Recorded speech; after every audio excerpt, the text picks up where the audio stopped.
Hi అండి, అందరికీ welcome back to our channel. It's me Teja. So ఈరోజు అయితే నాకు ఇష్టమైన మ్యాంగో పులిహోర రెసిపీ అయితే చూపించబోతున్నాను. కొంచెం ట్విస్ట్ ఇచ్చి ఒక ఉసిరికాయ ఒక మ్యాంగో తీసుకున్నాను అనమాట. దాన్ని చక్కగా స్కిన్ పీల్ చేసేసుకుని చక్కగా తురిమేసి పక్కన పెట్టేసుకున్నాను. ఇది నేను ముందు రోజే తయారు చేసి పెట్టుకున్నాను అనమాట. ఒక హాఫ్ మ్యాంగో వరకు అయింది, బాగా పుల్లగా ఉంది, అందుకని హాఫ్ మ్యాంగో సరిపోతుంది నాకు.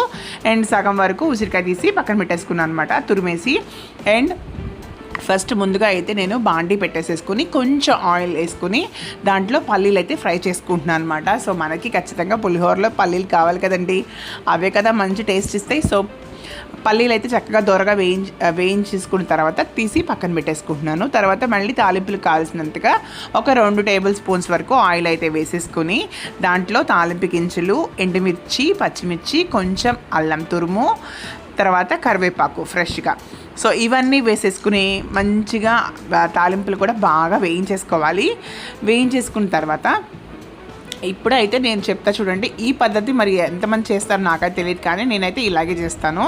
అన్నం వేడిగా వండేసి పక్కన పెట్టేసుకున్నాను అనమాట.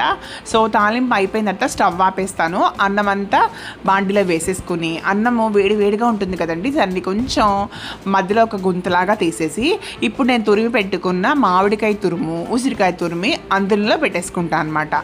సో అందులోపల గుంతలాగా పెట్టేసేసుకుని పైన ఆ వేడి అన్నాన్ని మళ్ళీ ఒక పొరలాగా వేసేసుకుంటాను. సో వేసేసుకుంటే ఆ అన్నం వేడికి ఆ కింద బాండి తాలింపు ఆల్రెడీ ఉంది కాబట్టి దానికి ఆ మామిడికాయ తురుము ఏదైతే ఉందో అది మగ్గిపోతుందండి. మనం సపరేట్గా దాన్ని ఫ్రై అయితే చేయాల్సిన అవసరం లేదు. ఇలా చేయడం వల్ల ఏంటంటే మనం తింటున్నప్పుడు కొంచెం కసకసగా ఉండి చక్కగా దాని పులుపునెస్ని మనం బాగా ఎంజాయ్ చేయొచ్చు.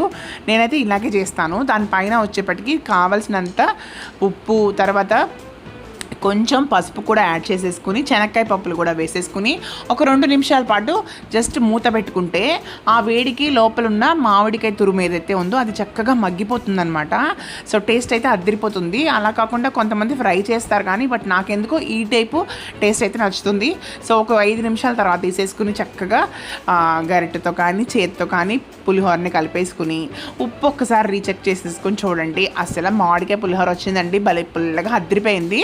నేనైతే తర్వాత వీడియో మధ్యలో కొంచెం ఇదైంది, కానీ నేను చేతితోనే కలిపేశాను. ఎందుకంటే పులిహోర ఎప్పుడైనా చేతితో కలిపితేనే ఆ రుచి ఇది దానికి వస్తుంది అని చెప్పి నాకు ఒక ఫీలింగ్ అనమాట.